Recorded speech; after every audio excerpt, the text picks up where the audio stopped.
You're listening to Myers-Briggs Question Corner with Edythe Richards.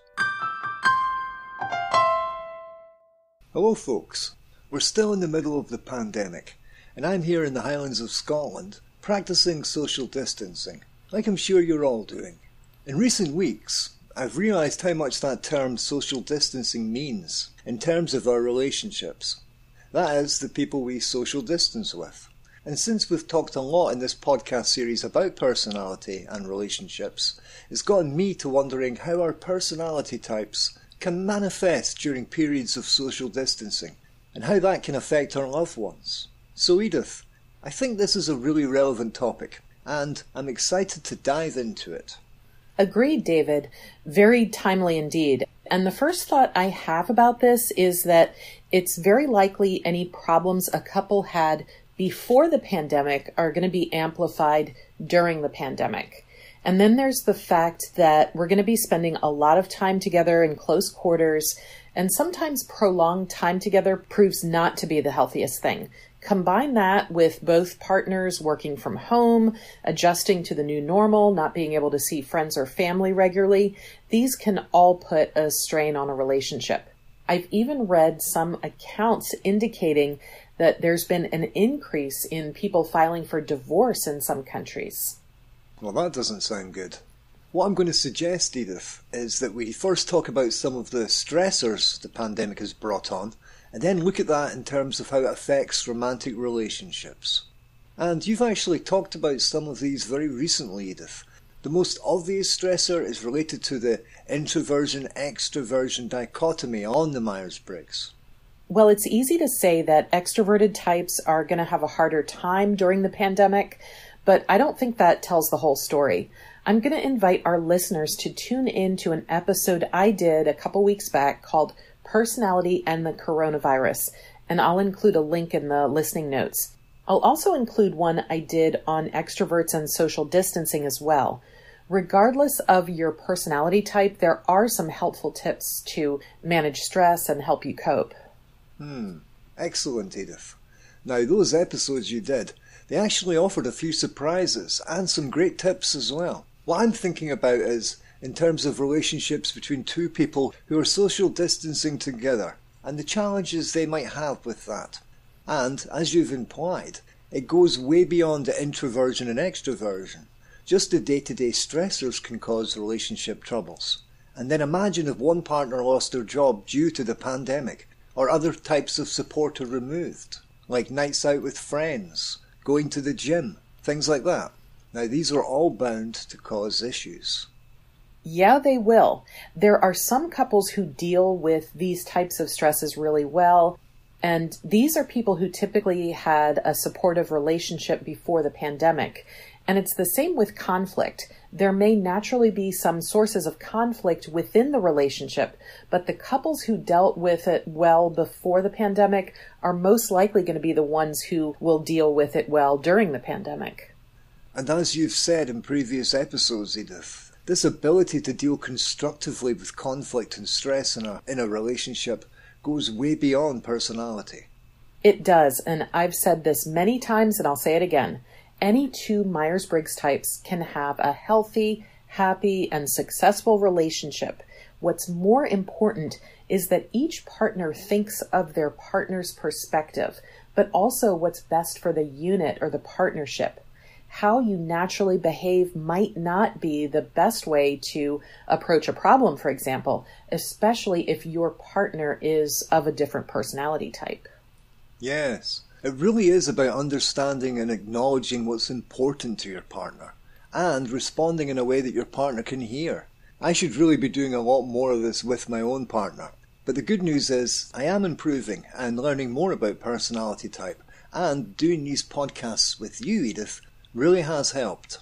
Well, that's really great to hear, David. If there's one thing I think we can all learn from this experience in being in lockdown with our significant others, it's that being close to someone isn't always a matter of how physically close we are. It's really more about the effort that we make to feel close to our partners, how caring and authentic we want our relationship to be. and how much time and effort we're going to take to make that happen. Yes, isn't that true? But we can't not factor in these stressors. Now, what about if one partner is taking social distancing seriously, but the other isn't? I think this can be a huge problem, especially if one or even both partners are at a higher risk of contracting the virus. This is actually the situation with some friends of mine. Now, my friend, who I will call Donna, has a health condition that requires her to stay indoors all the time.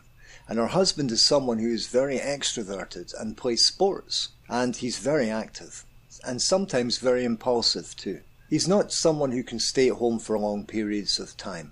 He's also got somewhat of a cavalier attitude towards life, and he doesn't always practice social distancing or, for example, wash his hands as much as he should.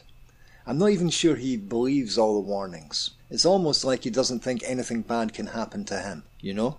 In fact, recently Donna told me that he told her that he doesn't really care if he gets the virus. He just wants to live his life. Now, that's all very well saying that, but this is very scary for Donna, of course. She's just trying to follow the rules and stay safe. Yeah, that's a tough one.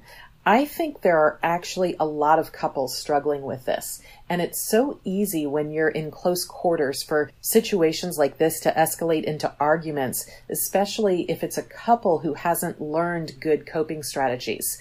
What can easily happen is confrontational arguments with each partner claiming they're right and the other's wrong. And in the heat of the moment, all that matters is winning. And of course, you're not going to see the other person's point of view. That's why it's so important to have the tools to manage potential conflicts. Because let's face it, these times that we're living in now aren't normal. There's heightened anxiety everywhere. We're all stressed out. And those are things that are bound to put a strain on any relationship. Yes, heightened anxiety for sure. And this is something too many people, unfortunately, can relate to. Edythe, do you have any tips? I'm a fan of physical distance. If a situation escalates to the point of arguing where you're in danger of saying or doing something that you're going to later regret, walk away. Go outside, go into another room, give yourself time to return to normal. Other than that, I think this time together can be used constructively. Talk to your partner, get to know what his or her triggers are, and come up with strategies to deal with stressful situations together. You can also use the time to get to know your partner on a deeper level and increase your emotional intimacy, and acknowledge that your partner is doing the best that he or she can with whatever tools they have at the time, and acknowledge that they're coming from a place of good intent. Good points, Edythe. And you know, I do get that it's very easy for situations to become overblown in these times we're living in. But the short-term, more immediate situation for couples, like my friend Donna, is that her husband is essentially putting his wife and family at risk by choosing the activities he chooses. So you used the word choose there, David, and it's important to note that this guy is choosing behavior. He's choosing to ignore warnings from the scientific community, and he's choosing to ignore the effect of his behavior on his wife. It's very likely that this isn't just about the pandemic, but is symptomatic of deeper issues going on here. Yes, I think you might well be right there, Edythe, actually. You're onto something there. The bigger question here is about risk tolerance. Similar issues have come up before with this couple. I'm glad I changed their names. But for now, the primary focus needs to be everyone's safety. So it's important to identify mutually agreed upon boundaries for each person. Couples who can't agree on this, it's something that could threaten to tear them apart. But you're right, though, David. It could be that there's a mismatch in values or an unwillingness to compromise. And that's a way deeper issue than this issue of social distancing. Good reminder to our listeners who can relate. There are still plenty of counsellors and therapists practicing online. Yes, there is always help available. And really, I'd like to say that these couples who do have different ideas about social distancing, if you're each able to slow down and do your very best to understand each other's emotional needs, you're going to be able to connect to your partner in a way that's meaningful to them. Even if you don't believe you did anything wrong, at the very least, you can acknowledge your partner's feelings. And definitely don't criticize or dig in your heels and try to be superior. You're with this person for a reason, after all, so there's no need to treat them with contempt. I like what you said about drawing a hard line too, Edythe. Know your boundaries. I think at the end of the day, the uncertainty this pandemic has brought on makes it really easy to get stressed out due to a lack of knowing what's going to happen.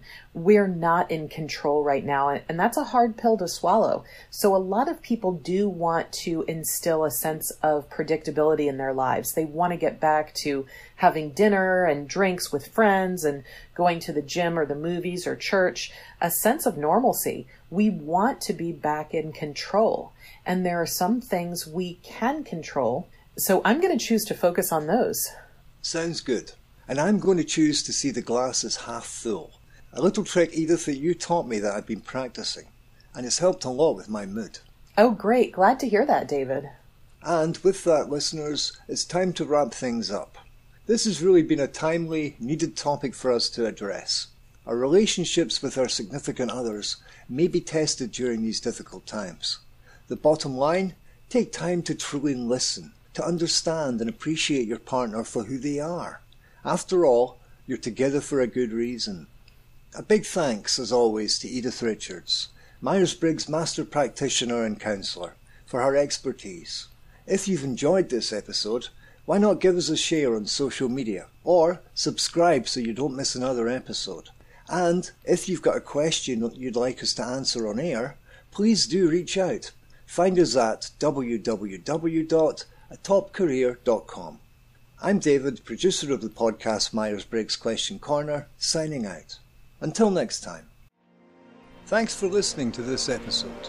If you'd like to hear more, or you'd like to submit a question yourself, then you can find us at www.atopcareer.com. Until next time.